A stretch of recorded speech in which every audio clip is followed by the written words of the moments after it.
बिस्मिल्लाहिर्रहमानिर्रहीम। नाज़रीन अस्सलाम वालेकुम। मैं हूं आतिफ आरिफ और आप देख रहे हैं CNN उर्दू टॉप न्यूज़। आज की टॉप न्यूज़ में अमेरिका ने पाकिस्तान को दहशतगर्दी के खिलाफ जंग में अहम शराकतदार करार दे दिया। पाकिस्तान के इंटेलिजेंस ताउन से दर्जनों दहशतगर्दों को हलाक और गिरफ्तार किया गया। दहशतगर्दों के खिलाफ पाकिस्तान के फाल किरदार की दुनिया मोतरफ है। सरबराह अमरीकी सेंट्रल कमांड जनरल माइकल कोरिला। सरबराह अमरीकी सेंट्रल कमांड ने कहा कि पाकिस्तानी इंटेलिजेंस ताउन से दर्जनों दहशतगर्दों को हलाक और गिरफ्तार किया गया।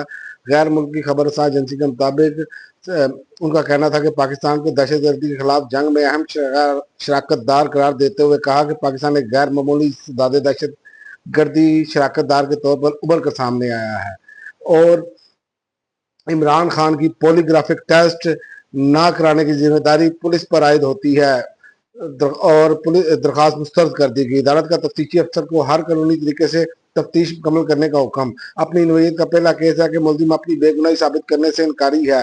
ATC जज मंजर अली गुल ने फैसला सुना दिया और अली अमीन गंडापुर का बड़ा इकदाम।